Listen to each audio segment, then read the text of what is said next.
Hey guys, how are you? This is Mr. Argueta coming to you week number 3. So let me give you a recap, let you know what's happened last week, give you an update on what's happening this week, and then give you a view of what's going to happen in week number 4. So here we are rolling quickly through this semester. It looks like most of you have gotten the hang of it. You understand how I work. You see the sort of system that's set up. It's very simple, really. I try to explain in the beginning, but basically you're covering 2 chapters a week and then the discussion. So we're at that point now, though, that you guys are getting a little, getting comfortable. I don't want you to procrastinate. I'm telling you, if you wait till the last minute, it starts falling apart on you at some point. I don't accept late work. Unfortunately, I found that what happens with late work is it just creates a bigger hassle for students. So I'm going to work out some details for you later on. Trust me, I'll do the best that I can to help you through this process. Just keep doing every week's work. Just try to do the best you can every week. All right, so let me give you an update of last week. I got a couple notes here I wanted to share with you. I thought were pretty interesting. Let's see here. So one of the common conversations that we had was the question about what would you do if you were in that ethical dilemma where you knew a train was coming, and if it went one way, it would kill 10 adults, and if it went the other way, it would kill 1 child. And, of course, there's so many variations to that conversation, but someone asked, what would I do and why would I do that? So I'm going to give you my point of view. This is not the correct answer. There's no correct answer. Obviously, the only correct answer is the one that you decide is right for you. So in my case, I am going to have to go with the child. And I'll tell you why. And this is why ethical perspectives is so unique to everyone and so interesting. So we don't know anything about the adult and we don't know anything about the child. So we're going to assume all equal. This is a concept that's used a lot in economics. Everything else is equal, meaning nothing changes but one thing. So in this case, I don't know if there are 10 criminals and 1 innocent child or 1 mass murdering child in the future. Are you saving Hitler as a child and 10 good adults? None of that is in consideration here. This is just a blank slate of 10 adults and a child.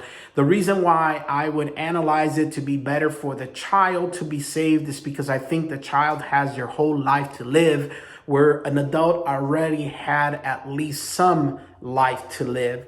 That would also be my decision when it comes to a lot of other things when it comes to saving a life. So I think it's important for us to realize that, everyone's decision is unique and different.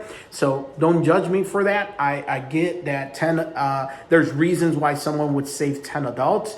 This is just my ethical perspective. This is not a right answer. This is my answer. I believe in the sanctity of life, so I think the child would be the one that I would save personally. I don't know if that helps or confuses somebody, but that's someone asked that question. I figure I'll respond to you.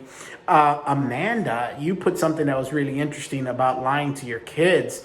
So Amanda is one of our classmates, and she mentioned that she does sometimes have to lie to her kids and not show this video. By the way, Amanda, if your kids are in the room, this is a time to pause it. But the fact that she sometimes lies to her kids and had to explain some details about Santa. So sorry about that, Amanda. I should have given you a warning prior to watching the video in front of your children. Hey, Brooklyn, you're from Calhoun. I hope if you see me in the streets or in coffee shops or in some restaurant, you introduce yourself and say hi. Just let me know you're a student and let me know that you're in my class. We'd love to meet you. What else? Melanie was the one that had a child in the room and had to excuse herself. I think Amanda was telling her kids that McDonald's play area is being cleaned for COVID. So I get it, guys. I get it. Sometimes lying is sort of a a need to proceed is what I would determine it. A need to move forward, a need to move on, a need to continue some normalization in your life to, kind of ease the blow, if you may, on situations. But William brought he just got a tabletop grill and he's looking forward to some Korean barbecue. Man, at least take a picture. At least show us what you're doing. I mean, I'm a big foodie. I mentioned that. Today I had my standard cup of coffee.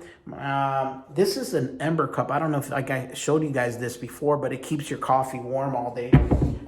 And then that's my snack of, I guess, choice every morning is a little Belvita. It's just like a little cracker. But anyhow, I'm working out of my music room this morning.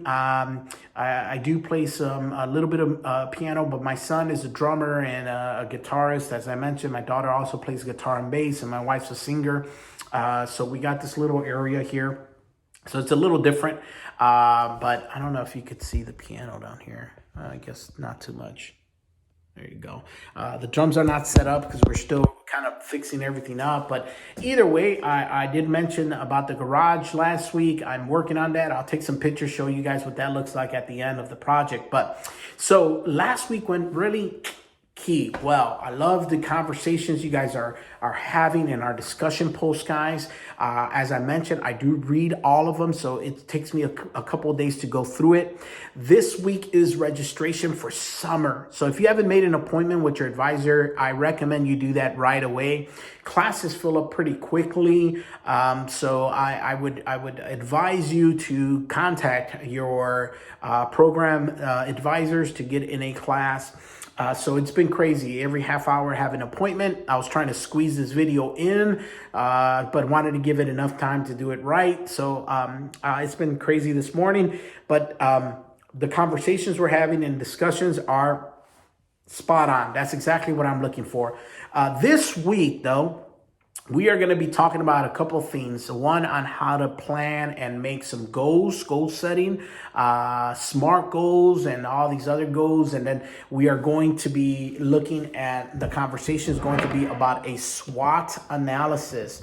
So I mentioned it last week about a SWOT analysis. A SWOT analysis is a tool that's used in business, and it looks at the strengths, weaknesses, opportunities, and threats of a company. So it takes a look at not only, business cannot exist in a vacuum. Business exists in what we call an open market, which means in order for my business to work, I need an outside resource, outside things to happen for my business to work. So one of the fascinating things that we see here currently in our life is that we're living through a pandemic, which creates a struggle for someone who has like a storefront. Many restaurants, as you all know, change their business model to adjust to the external environment. The external environment in a SWOT analysis will deal with those opportunity and threats in a business. It's not an internal opportunity or an internal threat. It's an external force that's happening outside of your business. So if I was a restaurant, well, let's go to my original theme. By many of you guys got hungry, me talking about my excellent tacos. I know you did, but my taco truck that I mentioned, my fictional taco truck that I invented, what would be the opportunities and threats during the pandemic for someone? So I'm looking at this and I'm thinking, this is a great opportunity for us to look at this as a SWOT. So when we look at this analysis tool, it gives us the opportunity to prepare or to strategize on what we should do to change our business model. So if I had that truck and I'm living through this pandemic, what's the options that I have? I can easily move into a delivery mode instead of a parked truck somewhere in a park since no one's going out. Or I could create some other model that would allow me to be mobile, to move around from location to location, neighborhood to neighborhood, maybe cul-de-sac to cul-de-sac, and sort of change my model because the threat of people coming out is so high in the pandemic. People don't want to go out. So that's what a SWOT analysis is useful for. Now, some of my strengths would be internal, and some of my weaknesses will be internal. So my strength is that I'm mobile. I can just pack up my truck and go wherever I want, take the food to the people instead of bringing the people out to the food. So that's how you have to think of when you look at a SWOT analysis. So this week's discussion is that you're going to pick a business that you are familiar with. It doesn't have to be something that you own, of course, but it could be any business that you're very familiar with, or at least can do some research on, and look for their internal strengths, internal weaknesses, external opportunities, and external threats. And you're going to just kind of evaluate that, do a little analysis, and try to figure out, if you can, after you square it out, you'll see examples of what a SWOT analysis is. But after you do that, give me a 1 sentence or a 2 sentence recommendations on what you would do if you were the decision maker in that company. So it should be a pretty simple conversation, nothing intense. I don't want you to do hours of research. Pick a quick company, something local if you want, something you're familiar with. Try to identify what its strengths, weaknesses are, and then look at opportunity and threats. All right, so where we're at here for the following week, week number 4. Give me 1 second while I pull that up. In week number 4, we are looking at midterm week.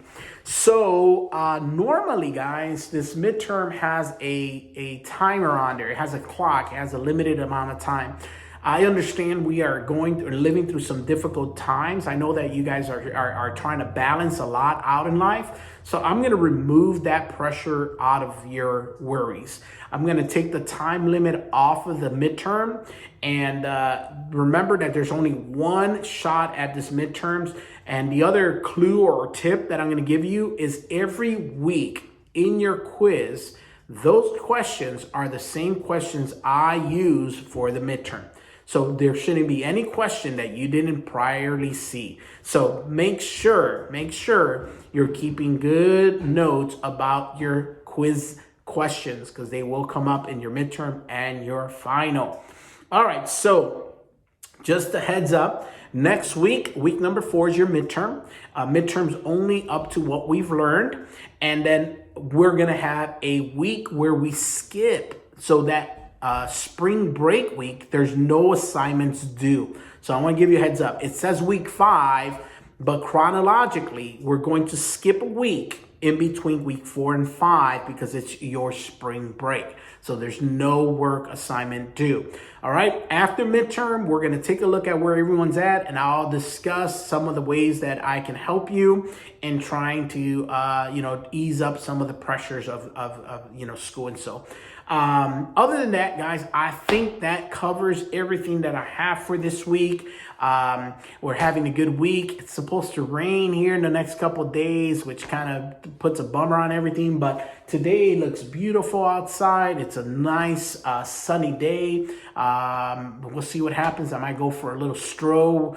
Normally I go for a walk with my wife when she gets home from work, and we end up doing a little walk in the park and just kind of strolling around. But guys, I hope that you're having a wonderful, wonderful week. I hope that you're safe and take care of yourselves. That's about it. Till next week, guys, have a wonderful time. We'll talk to you soon.